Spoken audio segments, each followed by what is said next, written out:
Welcome to the Ghostly Gallery podcast. This is a place where we explore the world of horror in film, television, books, and in popular culture. Well, greetings, everyone. Welcome to the show. My name is Bruce Markison, and I'm joined by producer and co-host Tracy Asteria. Tracy, how are you doing this week? Not too bad. It's pretty cold in Nova Scotia, but, I'll get through it. How's everything going with you? Things are going pretty well. My aunt and uncle went home after spending the Christmas vacation with us, so we had a nice time with them. The one benefit, though, to when they left, and I know they're not listening, so I can talk this way about them, but the one benefit to them leaving is the fact that now my guest room is back in my control, and I'm in the process of turning it into my horror memorabilia room. So I'm putting pictures of Frankenstein and Dracula up on the wall. I've got lunch boxes for the Munsters, the Exorcist, Fanguli, and I've even got some hanging figurines, ghouls, and skeletons that are hanging from the curtain rods in the room. So that's cool. That's the latest here at the Markison house. That's exciting. Yeah. And the next time they plan to come up, they can still use the guest room. They can still stay in there, but they're just going to have to deal with all the horror memorabilia, waking up in the middle of the night, seeing all these crazy things on the walls and hanging from the curtains, and they'll have to deal with that. But it's kind of exciting. It'll make for an interesting evening.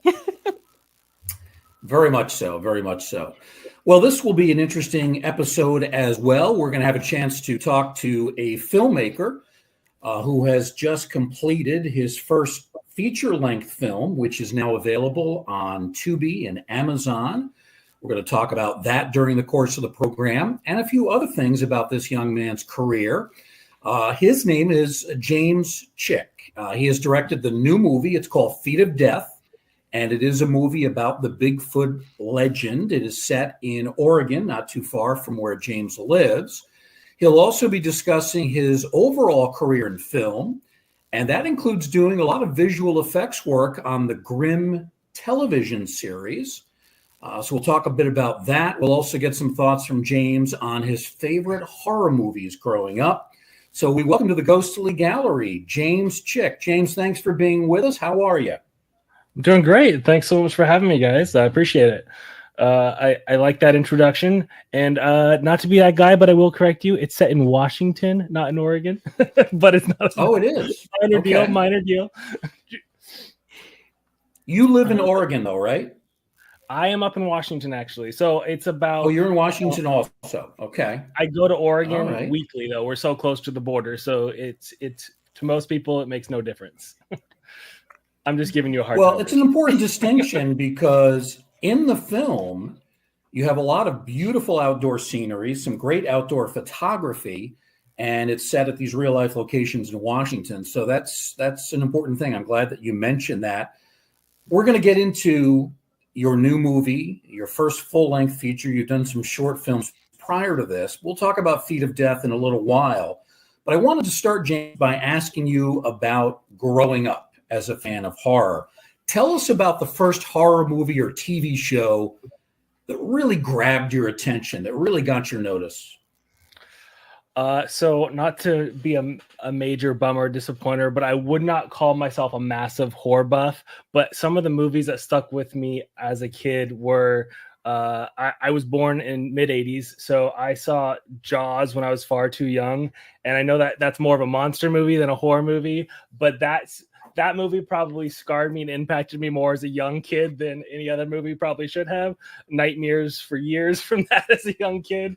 But, I do really enjoy some of the classics like The Thing. Some of the newer ones I like is A Quiet Place. I love A Quiet Place. So I'm really kind of into monster movies, which is really probably why the Bigfoot lore and whatnot it attracted me more so than, say, like your slashers or your, those kind of more, I don't know, blood and guts type of movies. The monster movies really is much more what I saw as a younger kid and what stuck with me and what I'm more attracted to these days. So that's kind of the genre that I was drawn to when I was like, all right, what can I do that would be a great calling card as my first project, something that's feasible and realistic and that I would enjoy watching myself. Well, I would definitely call Jaws a horror movie, no question about it. To me, monster movie like that, even though that's a real life monster, a large shark, to me, yeah, that's a legitimate horror. People sometimes get into that debate about Jaws, and I will argue to the nth degree that it is no question a horror film. It came out originally in 1975. I'm older than you, so I saw it in the theater on the big screen, and that was traumatizing. You said you were born in the mid 80s, so you must have seen it on television, right? I'm sure it was on VHS or something when I was younger. I could not tell you when and where I saw it, but I apparently saw it far too young because, it stuck with me for years. Many embarrassing stories of sleeping on the top of a bunk bed and being still afraid of sharks getting me on the second story of my house. Because you know what? When you close your eyes, you're floating out there in the middle of the ocean, no matter where you're sleeping. So that, honestly, though, like you said, even though it may not be your classic horror movie, that movie probably had a bigger impact on culture and effect of people's fears of sharks than a lot of other horror movies out there in general. Like, that movie was insanely impactful, and I wasn't even there, like you said, 10 years before when it was made. So I don't even know what kind of effect it had when it was initially in theaters. You also mentioned the 1982 movie The Thing, John Carpenter classic. Interesting film. It really bombed at the box office. Critics did not like it when it came out, but now people look back at it. It's a major cult classic. It's one of the most frightening horror films ever. And if you saw that real young, that would have been traumatic. I mean, I saw it as an adult and it was traumatizing. I couldn't tell you what age I saw that at, but that's definitely one of the films that I remember sticking with me as a younger adult for sure. And again, I don't watch a ton of horror. Like some of the Paranormal Activities and those older things and whatnot. I'm not really into that kind of vibe. I'm more into the monsters and that kind of the almost bordering on the sci-fi kind of world. That's more my jam is that genre, the sci-fi adventure films as opposed to the kind of horror slasher films. The one other film you mentioned I want to ask you about, a recent movie, A Quiet Place. Part of that was filmed in my neck of the woods in upstate New York. I live in Cooperstown, and a good part of that movie was done in Little Falls, which is only about 30, 40-minute drive from Cooperstown. What grabbed you about A Quiet Place? Honestly, just like it felt extremely original. I'm sure that it was based off other certain things, but just the way they executed it and the way you were just thrust into the world and like the minimal amount of dialogue throughout the whole thing. It was just so well done, like concept wise, as well as execution, that I can appreciate as a filmmaker of how well it was done. It was just, in my opinion, firing on all cylinders. Like, so many people enjoyed that film, whether you're a horror buff or not. It's kind of like hit that sweet spot of being kind of that perfect blend of scary, adventurous, but hitting the mainstream. I just thought it was a great movie all around, whether people call it a horror movie or not. I just think it was a good movie, and it was well executed. Oh, nice. I haven't seen that one yet, but Really? I have a list on the go, and that's a few more movies down. So I can't wait to see that one. And I also believe there's like a part 2 to it as well, like a follow-up movie. Part 2 was okay, but no, I mean, sequels hardly ever live up to the original. The original was just so original that That's right. I thought it was such a well done concept. And all of the talent was performed so on it. The kid actors were great in it. Not to, like, John Krasinski is amazing. So I enjoyed it all around. Oh, nice. Well, I can't wait to see it now. Well, hopefully it doesn't disappoint, Tracy. Oh, I'm sure it won't. So I wanted to ask you, James, what inspired you to become a film director, and how did you start the journey into this type of industry? Well, when I was a kid, I always enjoyed playing with, I had my dad's VHS camera growing up. We'd make cheesy music videos as a kid. And then back in the early 2000s, when I was in high school, I saved up and got a Sony Hi8 camera and was playing around with that. So I just kind of always had a camera and was always filming stuff and doing stuff. Never thought about it being a career, even though in high school, I would, instead of doing reports, I would make movies because my teachers would let me make movies instead of doing book reports and stuff. So I was just always really into the filmmaking thing. Went to college to be a mechanical engineer, of all things. But after a term of differential calculus, I decided to switch majors and become a liberal arts major and learn how to do filmmaking as a career, so I went to Oregon State University. Was a tiny little program called New Media Communications. But the benefit of it being such a small program is I learned how to shoot, I learned how to edit. I got to work at the TV station there to like do live news. I got to learn about 3D animation. I could kind of do whatever I want because it was such an unorganized new program. And so once I graduated from college, I got a job at a local TV station making your cheesy Mattress World commercials and those kind of things, all your low budget local commercials, and just kind of cut my teeth, interacting with clients, writing scripts. It was basically two of us doing everything. So I got to do all the different jobs from shooting to editing, delivery, and then moved up in markets and went to a bigger market doing similar stuff, dabbled in news, but then eventually got good enough at VFX because I was doing freelance VFX at this point, is when I got hired in Portland to work on Grimm because they were staffing up for the new TV show there. So I started as a junior compositor because I had very little experience, but then within 2 seasons, I was actually leading the whole compositing team, which was amazing, and really kind of cut my teeth in the post world, learning about leading a team and meeting deadlines and all that kind of stuff with network television, because it's a whole different world than when you're dealing with, Mattress World commercials or whatever on the small scale. So I did that for like 5 seasons and then eventually decided to go out on my own because Grimm was ending down. And so I just was doing my own thing, started getting more into the indie film world in the little before COVID, started doing that kind of stuff, dabbling with that. And then around 2020 is when I started getting on set more, believe it or not, when COVID happened, doing more on set stuff and, ran camera, did second unit stuff, VFX supervisor, really got to do it all, eventually cut some films for some people. So I learned how to do basically all aspects of filmmaking. And so eventually by 23 is when we shot this. And I was like, you know what, it's now or never. I'm almost 40. Let's do it. Let's make it happen. It's been kind of my goal since I was initially switching to the filmmaking world, is to work in feature films. So it's kind of like, you know what, let's just do it. Let's pull the trigger and make it happen. Oh, I think I went on a tangent there, so I don't remember your original question. I'm sorry. No, that's awesome. That's really great that, you learned all of that in school and just kind of like dabbled in it. Do you recall, were there any specific directors or films or any other type of art form that helped influence your approach to filmmaking?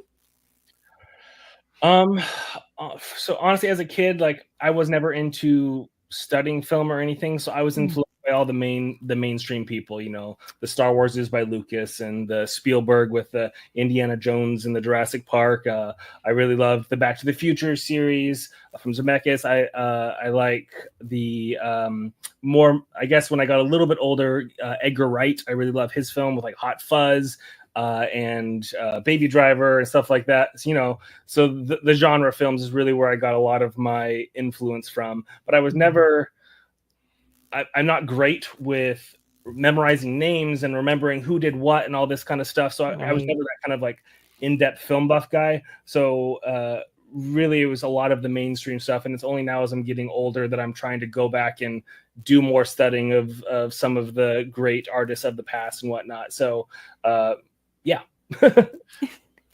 Oh no, that's an awesome answer. And just one more quick question from me. This just goes to your films. Are there any reoccurring kind of like themes or subgenres in your films that you hope that your audiences will resonate with? Well, this was my first film. So as far as reoccurring themes, not yet, but honestly, like instead of just making, it was really important for me in this one to not just create your classic monster film where it's 5 kids going out to a cabin and then all of a sudden either someone or something starts attacking them, which is kind of a double-edged sword. I love what we pulled off, and I think our talent because this, I don't know if you guys know, this was like a super ultra low budget film, and so for the talent and the crew that we had, I think we pulled off something amazing. I think our talent brought these performances or these characters to life with their performances. And that was really important to me. I wanted characters that you got to know and to care about. And the few critics or complaints that we've had about the film is that, like you were saying, Bruce, the big monster scenes are really the last half an hour of the movie. The first hour of the movie is a mystery thriller, whodunit. You're getting to know these characters. You're going to the coroner's office and researching the coroner's office. You're interviewing people. You're cutting back and forth between these two different perspectives. I wanted something different than your normal slasher movie, I guess is the way to put it. So that was something that was important to me. So to answer your question, as far as like reoccurring themes, I want movies where you care about the people and you get to know about the people, as opposed to just, you're there for the gore and the guts. Oh, I love that answer. Awesome. Thank you. Of course. James, in watching this movie, it's obvious you're really good at cinematography. You're really good at special effects, doing scenes in the outdoors, taking advantage of nature, the natural landscape. Do you think that's possibly going to be a direction for you to do films that emphasize the outdoor, the landscape, and incorporating that into the story? Yes and no. I absolutely love the Pacific Northwest. I was born and raised here, and so I love the beauty of Mount St. Helens, where we filmed, or Mount Hood, where I kind of grew up, and the beautiful fir trees and the natural forests. Like it's gorgeous up here, and we've traveled. Side note, for like 3 years, we sold our house and my family traveled the country in a fifth wheel. So I've been all over the country multiple times. And we did that until 2020 happened, and then we had to settle down. But anyway, so I've seen, everything from the deserts to the South and whatnot, and nothing really, in my opinion, probably biased because I grew up here, nothing compares to the beauty of the Pacific Northwest. So if the story calls for it, I will 100% emphasize the beauty of this or of any landscapes in general. Like there's nothing that beats a beautiful drone shot. But I wouldn't say that like I'm going to write all my stories to specifically be about nature. In fact, my next project I'm working on is more of a sci-fi. So a lot of it's going to be inside a spaceship. Okay. Let's talk about your time on the TV show Grimm, which was on network TV for several years, pretty successful. And according to your IMDb page, you worked on 65 episodes. Tell us exactly what you did, what your role was behind the scenes on that show. Of course.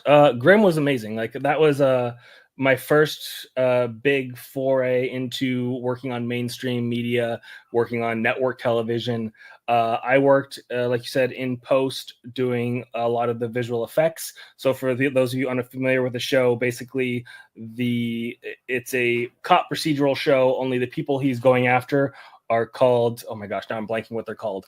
But they're creatures basically, and he's the only one that can see these creatures, these mythological beasts of all sorts of different things. And so to most people, they just look like normal humans, but then when he sees them, he can see them for their true self. So the people would morph into these creatures. So whether it be like a hairy bear-like creature or a fish-like creature with scales or a snake or whatever, every episode was a different creature, which was awesome as a VFX artist because you're not doing the same thing week after week, month after month. Even though you're morphing people, which can be a little bit repetitive, the creatures themselves are different every week. So it was a really great opportunity to do all sorts of things, from scaly creatures to furry creatures to even set extensions and things that weren't as common back then as they are now. It was a really great opportunity to cut my teeth and do that. So I actually started as a super junior artist basically at the very bottom. And I took the job and I wasn't even guaranteed more than like a few weeks work, but I knew I would be able to prove myself. And then within 2 seasons, I was literally leading the compositing department, which was the department I started in as a junior artist. So it was an awesome opportunity for leveling up my skills, for learning about not just doing work myself, but leading a team and delegating and all sorts of things that you do as a director, just on that specific visual effects component of things. Were you ever on set, or was this something that you did from a remote location? 99% of the time I was in at the studio, so just at a computer doing all of the effects. But a handful of times we would go on set to supervise some things. There was a main on-set VFX supervisor that was there all the time shooting, so we didn't need to be there. He was kind of like the middleman, but occasionally we would go on set to do things. But I would not say that. No, I was rarely on set over the course of the 5 years. Did you ever get to talk to any of the main actors? You had David June Tolley, Russell Hornsby, Silas Weir Mitchell. I know you weren't there a lot of the time, but did you talk to them at all? A very little bit. Like we would sit one on a night. As one time I remember specifically, we were all huddled around this fire pit because it was a night shoot, so we were all freezing. So in between takes, you would huddle around the fire to keep warm. But if I saw them from across the room, they would not recognize me. No. No. Well, that's okay. Your work is still good, right? I've seen a few episodes of Grimm. Yeah. I've seen a few episodes of the show, and I liked what I've seen. I'm planning to watch more of it now because it's actually now featured regularly on Comet Television. Here on the East Coast. It's in prime time. It's in the evening, so I'm planning to watch more of the shows. I did see like the first 3 or 4, and I thought it was pretty good. I didn't see it beyond that, though. Is it similar to a show like Supernatural, or are there a lot of differences too? It was a pretty wildly successful show for its time. I remember it being. It is very much your police procedural in that, like, there's some sort of murder or death or something happens. He goes out to research it, and then it ends up being a Vesson, I think is what it's called. I blanked on it earlier, but I'm pretty sure it's called a Vesson, spelled with a W. Yeah. And then he ends up figuring out what's going on with that. So it's got its rhythm, it's got its, its method, its outline. It's just different creature and different things every time. So if you like those kind of police procedurals, but with a mythological twist, then I think you'll enjoy it. And there was a pretty big following when it was on air, for sure. Yeah. Well, Supernatural, those guys, they didn't really work with the police. They kind of worked in secret channels behind the scenes. Sometimes they worked against the police. So this is more of a combination police procedural with creatures, monsters, supernatural overtones. Yeah, and they would do things like where they would go and they would do some, like they said, the more off-grid, people who knew who the Vesson were, and it's not all just by the book, police work. They would have some of that, going to the, the gritty underbellies of places and whatnot, but it was definitely more of a police procedural than I think Supernatural was. Yeah. All right, let's talk, James, about your latest project. It's a film that's just out, first released in 2024, but obviously can still be seen in the early part of 2025. It is on Tubi, it's on Amazon, and this is your first feature-length effort, Feet of Death. Tell us about how this idea came about, how it evolved. So, like I said earlier, I've been my goal was always to be a feature film director, and I knew I had done enough now that I knew no one was going to write something for me at this point. Like, there's no way that people were going to take the risk on an unknown director. So I knew that I was going to have to start writing. So I would say in early 2021 is probably when I really started writing a lot more. And my writing partner is both my brother-in-law and my wife. She's written 2 books. So she's a super talented writer. She's not in the entertainment industry, but she is an amazing creative. So I bounce things off her all the time. So I specifically wrote this script because I had written three or four other scripts, but like most first-time writers, when you write a script, you write something massive, like, a $50 million budget, and that just wasn't going to happen with my first few films. So then this one was the first one where I wrote, okay, what could I realistically actually pull off? So I was trying to think, what do I have access to? Pacific Northwest. What am I interested in? Monster stuff. What's popular? Obviously, Bigfoot is huge. I didn't have the money to hire like an A-list actor like your Tom Cruise or whatever. So I knew that Bigfoot would be my draw to this film.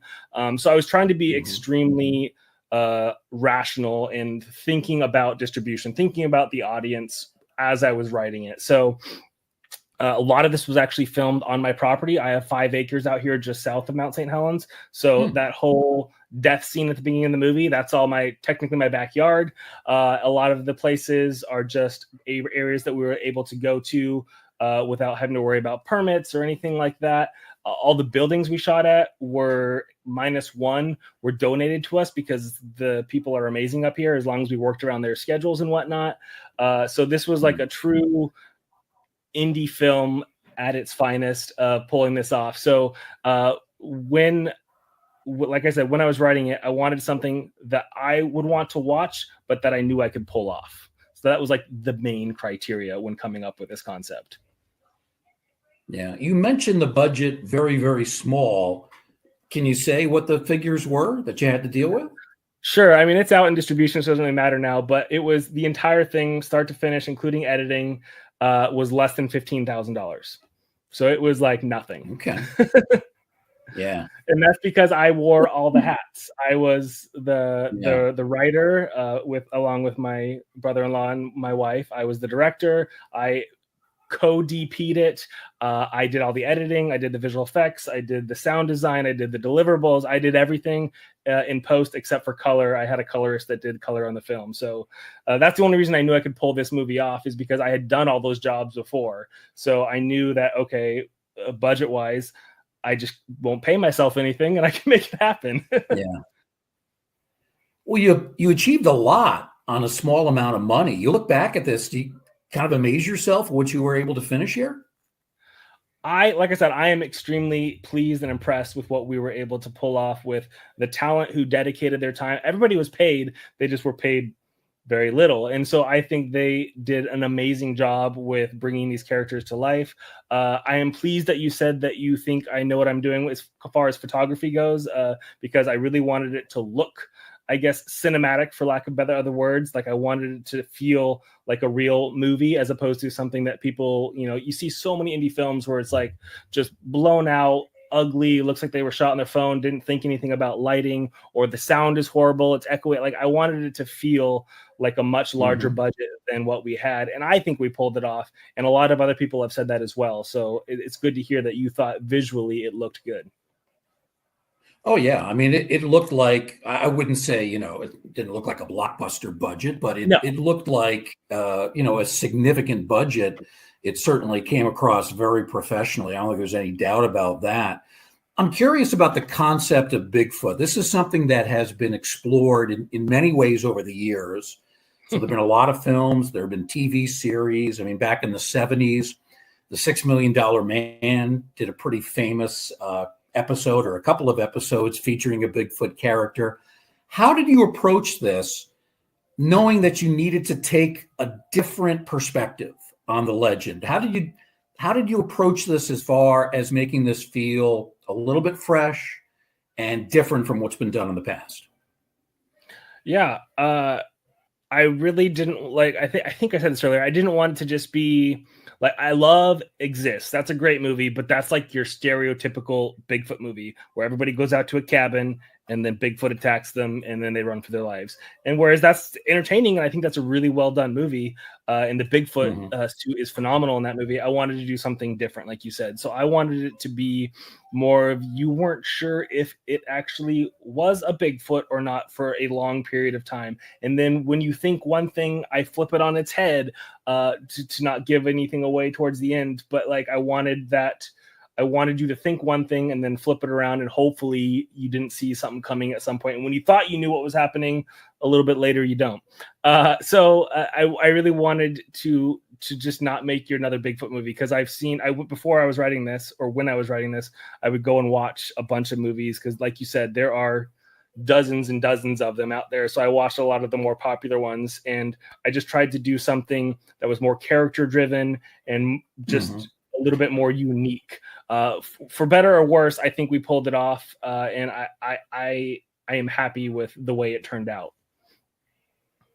Looking at it from the other perspective, were there any of these Bigfoot films that you looked at that maybe you borrowed from? And there are a couple that come to mind. One's The Legend of Boggy Creek, which came out in 1972. And then more recently, a film called Abominable 2006. We had the star of that show, Matt McCoy, on our program to talk about that. Those two films, or maybe any other films that you looked at and didn't copy, but maybe picked up an idea or two from? Honestly, as far as like direct inspiration, I wouldn't say any of the Bigfoot films directly inspired me. More of just helped me kind of understand what people were expecting and what's been done a lot of times. And like Boggy Creek is probably the number one name drop when people talk about Bigfoot films. But really it was more of actually going back to Jaws, knowing for probably a similar reason what they did with Jaws, where they ended up not showing the shark at all because it wasn't working. I didn't have $100,000 to drop on a Bigfoot suit, so I knew it wasn't going to look great on camera. So a lot of the times you're seeing it in shadows, you're hearing noises, or you really don't see it until the very end. And even then it's just for small little bits of time. So I would say if anything that inspired me would probably be Jaws a lot, in the fact that like that was even what I said on set, is like, we're going with the Jaws mentality of like, we're hiding it, we're not showing it. It's more of, you're not sure where, what it is, that kind of thing. So that would probably be the more inspiration as far as like technically pulling something off and how we executed the movie. But as far as a Bigfoot movie that inspired us, it was really just kind of not wanting to do something that I feel had been done a lot before, or at least not a lot recently. Nice. I thought the film was beautifully shot. I thought, the scenery was gorgeous, and I really enjoyed the movie. Like, personally, I really enjoyed it. But were there any challenges that you faced during the production of this movie that you can think of? Always, everything. So yeah, I mean, the daily challenges of it is, because we had such a little budget, the entire movie, there was only 12 days of principal photography. So we shot the whole thing in 12 days.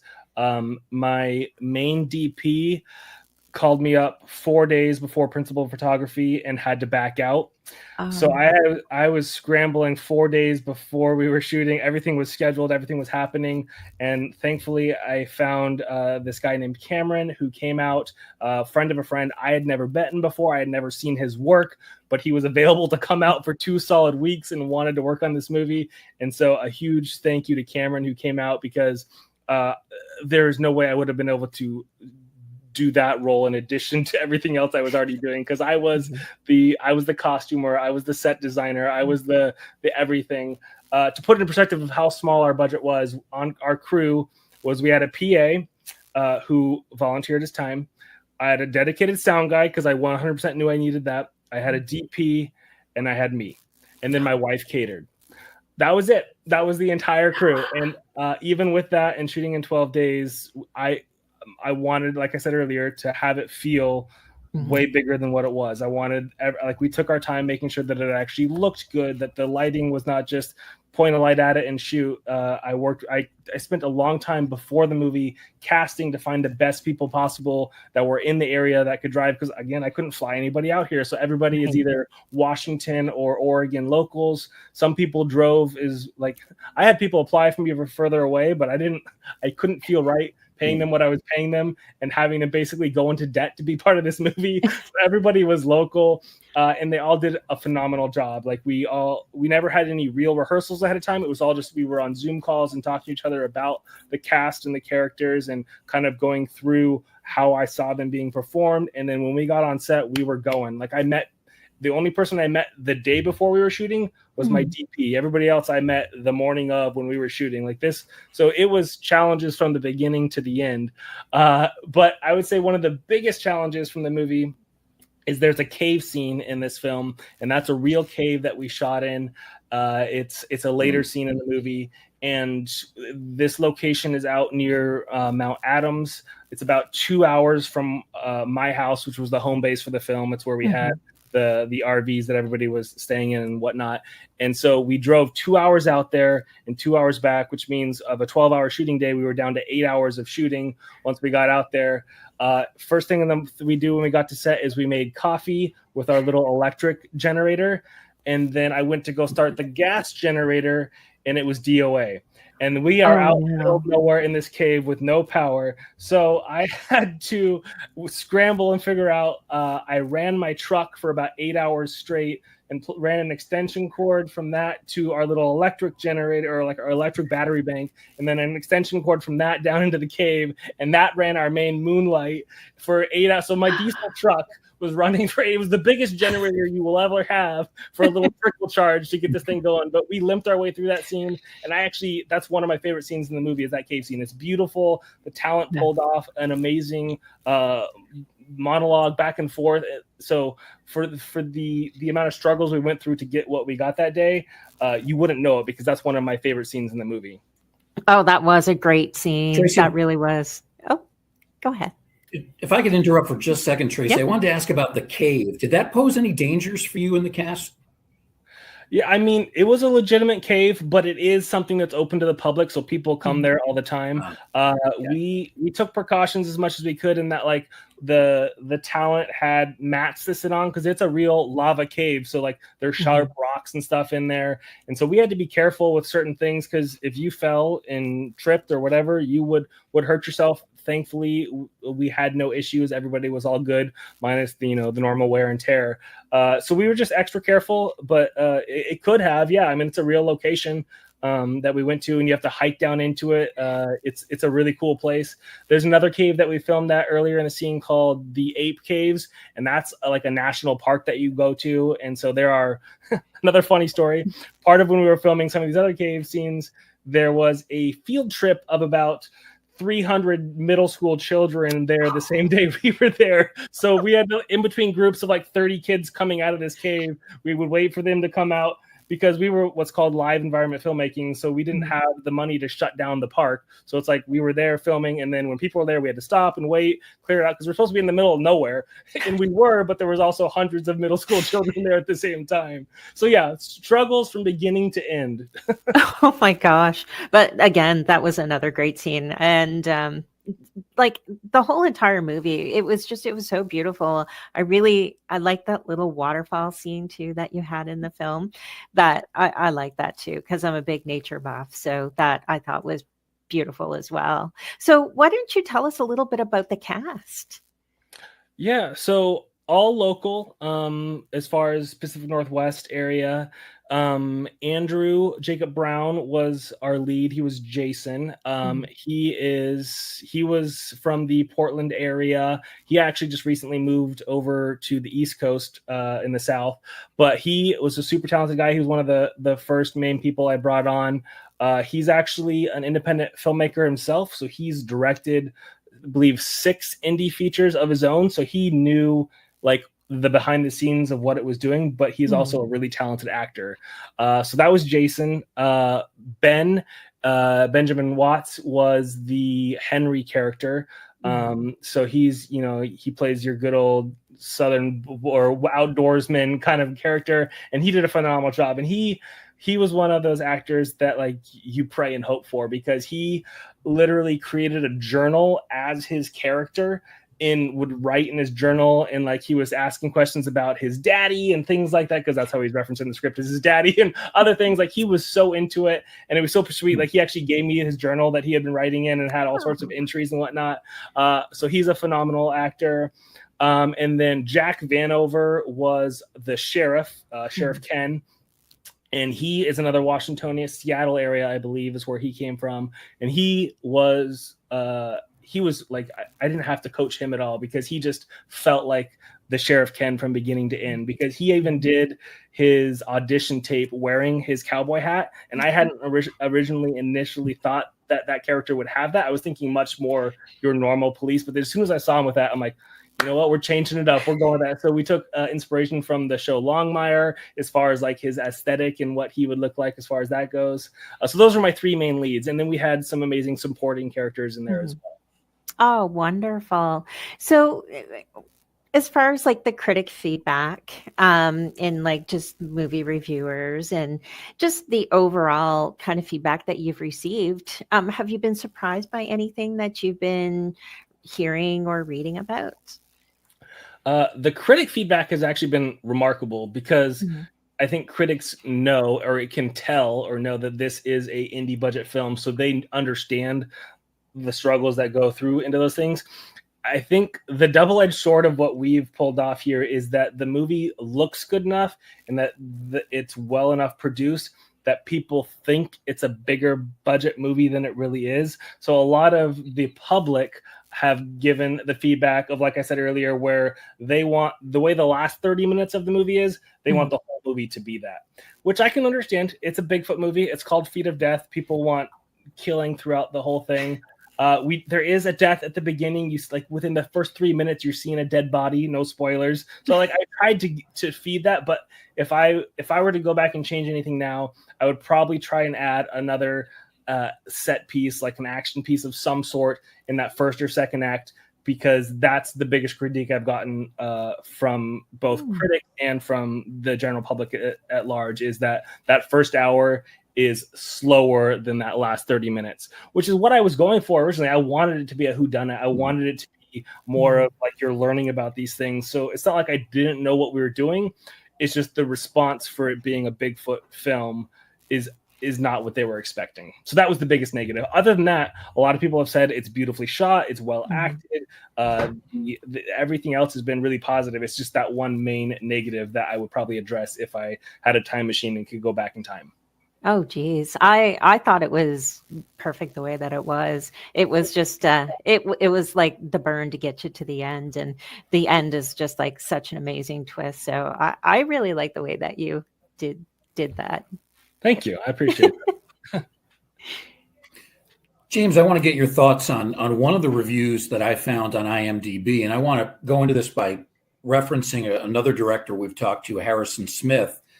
And he's done a number of films, and he's sometimes frustrated by the reviews on IMDb. He feels a lot of them are not legitimate. They're intentionally negative. They tend to bring down the rankings. A lot of them are just, kind of take a grain of salt with them. You had a mix of different kinds of reviews, but this was a really nice one that I found on IMDb. I want to read it to you. You may have seen it already, but get your reaction to it. So this reviewer put, Feet of Death begins with a chilling discovery. A woman stumbles upon the body of a man in the forest, mauled beyond recognition. At first glance, it looks like the work of a wild animal, but as the story unravels, we're pulled into something far more mysterious and sinister.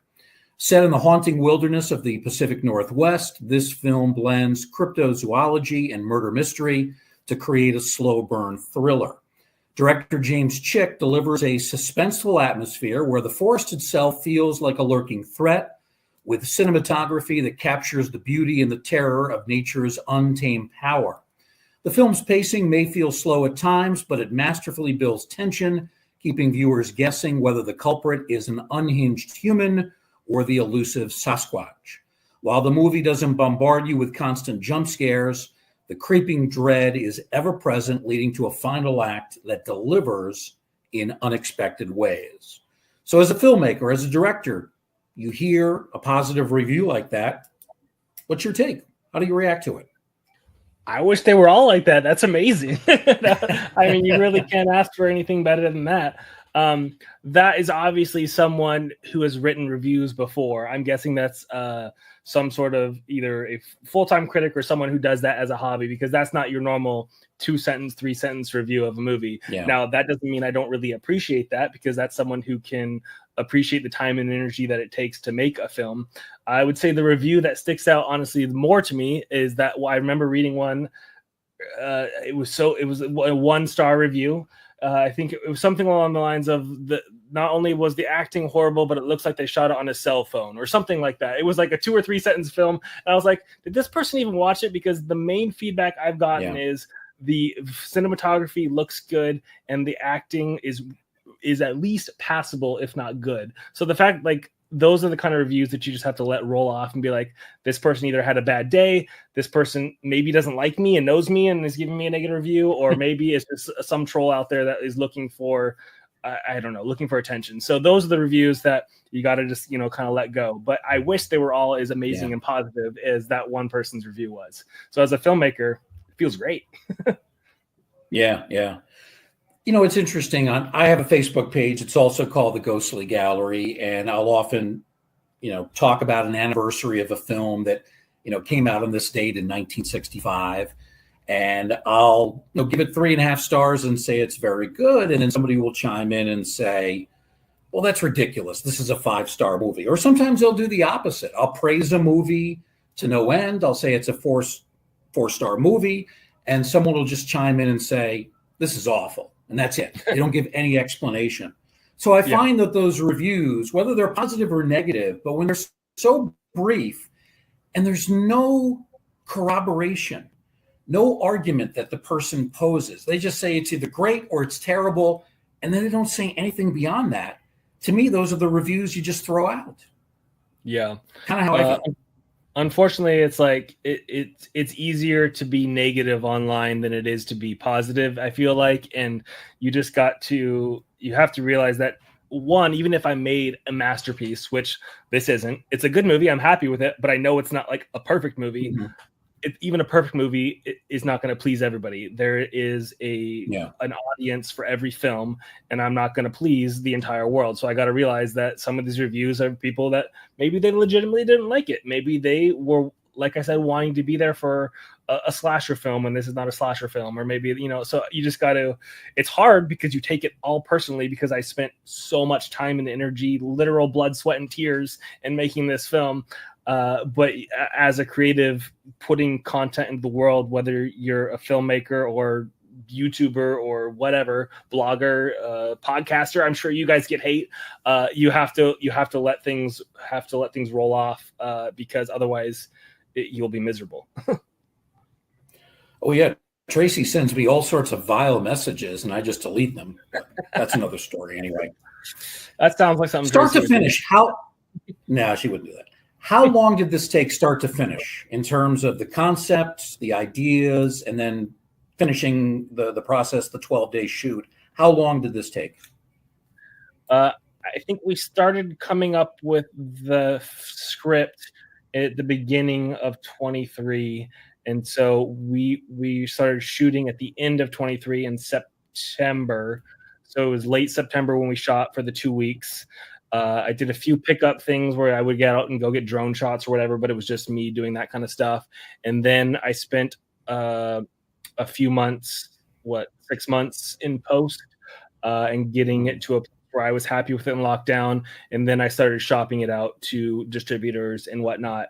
And then it released. It's been out for 4 months now. It came out I believe it came out like about 10 or 11 months after we shot it is when it came out. Because I remember the release being like seeing those, 1 year ago posts on Facebook from when we were shooting it.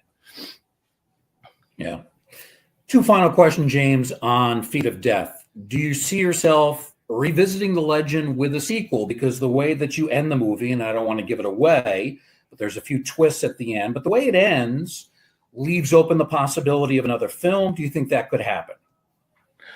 It's possible. I'm not working on one, so it's not like that's going to be my next project, but yes, I would be open to it at some point, but I don't want to, like I said earlier, my next film I'm working on is more of a sci-fi. I don't want to just be the low budget horror guy. I want to make sure that I don't pigeonhole myself. So maybe in the future, I could totally see doing a sequel to it or something like that, but it's not on my current radar.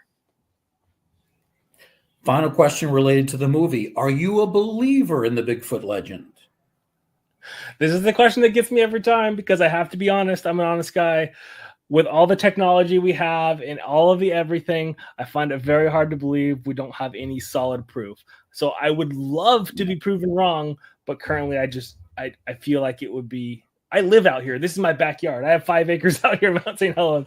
I just find it hard to believe that they would be out there, and we just don't have any sort of evidence. I know there's all sorts of theories. Like you get into the people who are talking about them being like alien beings and teleporting and all. There's all sorts of like beyond, like there's a lot of different blends. I'm a part of a lot of Facebook groups out there because I wanted to get part of the audience and to learn about the people. But no, I just easy short answer, no. Fair enough. Oh my goodness. I'm a paranormal investigator and Bigfoot. I've heard all of the different rumors and stuff like that about, it could be like aliens. It could be, just like portals. I've never seen any evidence, but it's one of those things, and I think there's a possibility. You never know, Yeah. but I need to have physical documentation. I need to see it with my own eyeballs, I think. So I hear you on that one. Good, but I always feel bad because that's literally the question I get in every interview, and it's like, or in our lot when we did live screenings and whatnot after the movie. But yeah, I have to be honest. Like, it would be amazing if all of a sudden we found proof of it, or somehow, or we got one. But I just find it hard to believe that we currently don't have any sort of substantial proof. Yeah.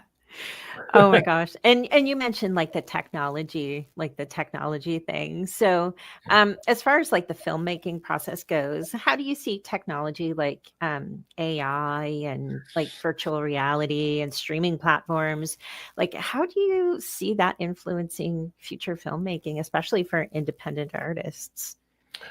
Yeah, AI, I could talk about that forever. But first, let's talk about the streaming services have already changed filmmaking. Mhm. Like, compared to 10 years ago, it's a completely different world, especially with indie films, because the challenge back in the day, 80s, 90s, was if you finished a film, then you were guaranteed distribution. You would get into Blockbuster, Hollywood Video, whatever, and you would make good money. But the challenge was actually making the film. Mhm. Now, technology is so widely available. Like I said, you could shoot 4K, 8K video on your cell phone. Obviously, you still have to know what you're doing, but you can.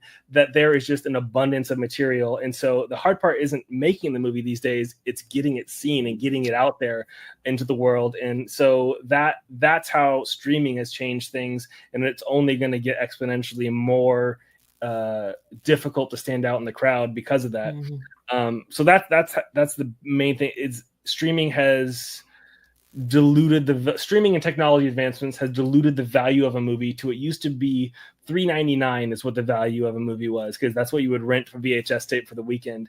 And Mhm. now, just to let you guys know, like on Amazon, I believe it changes between all sorts of platforms, but based upon ad revenue that you would get on a Tubi or on Freevee or whatever, Mhm. if someone watches the whole movie all the way through, you might only make like 3 cents.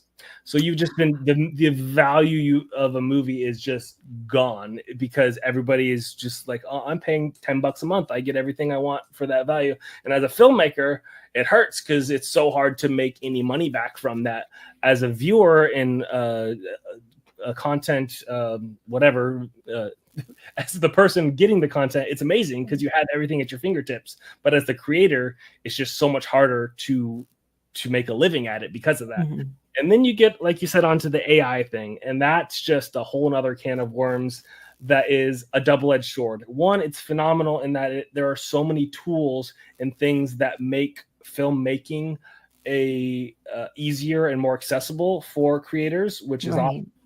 But it's only going to get, it will replace, at some point it will replace a lot of films. You will have a Netflix tab where you'll drop it down and say, create a monster film about Bigfoot featuring Bruce Willis from the 80s, and I want it to be a 90-minute R-rated film, and it will kick it out live for you. It'll be on demand. It'll be produced for you.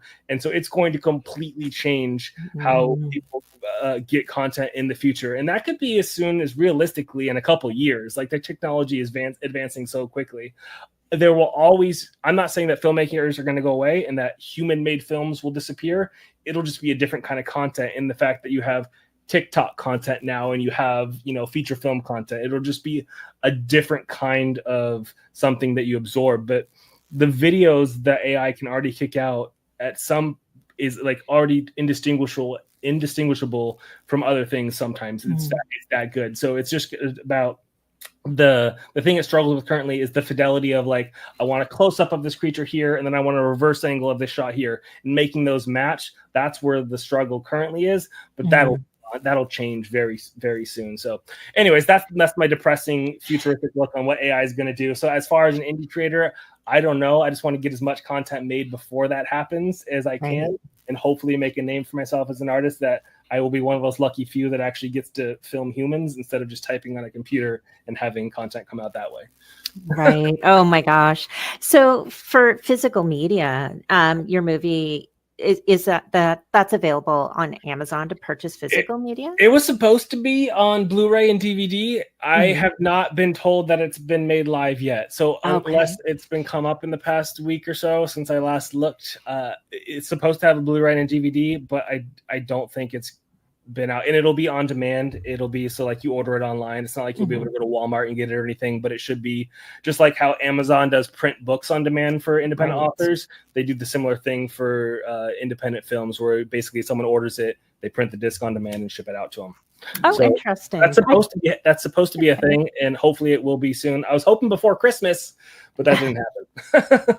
Oh, that's interesting. I did not know that that's how Amazon did some of their. I did not know Yeah, that. some of their independent films. There's a lot of companies. I think Allied Vaughn is the company that does that printing on demand, but there's multiples of them. Oh, interesting. Okay. And just one more quick question from me. What are some of your thoughts on the shift towards smaller independent film creators gaining a little more traction now over some of the blockbuster driven kind of films that are out in the market? I think I honestly I didn't know that. I mean, there are so many independent filmmakers that I wouldn't say that just because you're an indie filmmaker, you're going to have a better chance now. If anything, I would say you have a smaller chance because there's so many of them. But I will say, as content as a whole, I think we've kind of gone over this peak of the superhero Marvel $300 million films of like, you know, the Avengers films where like no one dies, the budget, like it's just, I've been over the Avengers Marvel stuff. Like I loved me a good Iron Man back in the day when it first came out. And I love some of the newer stuff, the Spider-Man No Way Home. Some of those, they're really focusing on the story and the characters. And I love that. But when the movie is all about the spectacle and you know that no one can die and that there's no stakes really. And like, there was only going to be so long until people got burnt out on that. And so I do think there's going to be a shift in content where it's going to be more focused on character development, focused on a smaller scale. Maybe there are superpowers for this character, but you're actually focusing on his family and caring more about him as opposed to the entire universe being at stake or something like that. So I do think there is going to be a shift to focusing more on character development as opposed to just giant spectacle because we have the VFX capability of doing it. And that's coming from a VFX artist too. So Oh no, that's nice. I know just with working on this podcast with Bruce, we've had the pleasure of speaking to so many independent film creators, and I've been exposed to so many fantastic independent films, this being one of them. So it's really opening up my eyes to a lot of like the smaller budget movies and all of the work that goes into them, and just what good masterpieces a lot of these movies really are, that just they need to be out there and they need to be discovered. So I thank you for your work that you've done. So. Well, thank you, man. You just boost my ego in this podcast. You know, I think it's really important that the smaller independent filmmakers have the chance because there's an opportunity to do good stuff. I think back to the 1970s when a lot of smaller budget made for TV horror movies were made, and they weren't made with a lot of lavish special effects, but they were extremely well done. And there have been films like Crowhaven Farm, which is one of my favorites from 1970. There was a film called Gargoyles, which came out a couple of years later. Of course, you had Salem's Lot, which was a bigger budget, but was still made for television. So you look at made-for-TV movies, The Night Stalker, The Night Strangler, those films from Dan Curtis. Those were tremendously good films. Some of them are borderline masterpieces, and they were made on smaller budgets. So it's not just the blockbuster. It's not just, you know, the big studios. If they were the only ones making movies, we would miss out on a lot of really good content that's out there.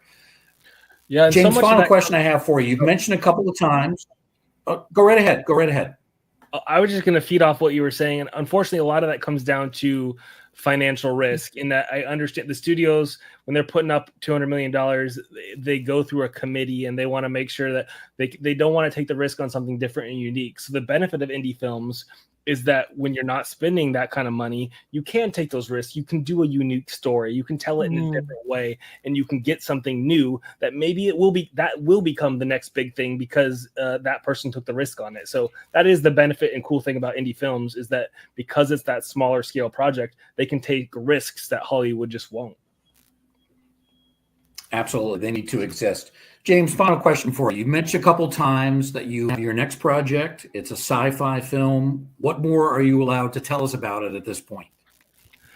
It is a sci-fi adventure with a little bit of comedy in there. Think Firefly, maybe with a mixture of Alien, as far as that goes. So it is, again, still going to be a small indie film. So it is going to be a more contained than like your Guardians of the Galaxy or something like that. But I wanted to do, sci-fi is one of my loves. I grew up on watching a lot of that stuff, and I just love those kind of shows. Like Firefly is probably one of my favorite TV shows. So I wanted to do something fun and unique. So it is it's an adventure sci-fi comedy about basically smugglers, and they're smuggling something that they shouldn't be, and then all hell kind of breaks loose from there. So that's the kind of the general plot synopsis for it. Do you have a title yet? The working title is called Space Semi, so that will change, but that's the current title. Space, what was the second part? Space Semi, like a semi truck. So that's just the working title. Just the working title. And any idea when this might be coming out, roughly? No, we're still in the fundraising stage. So I would love to try and get a shot later this year. But that all depends on if we can pull together the funding or not. So if anybody's got some wants to talk to me about a project, come on over.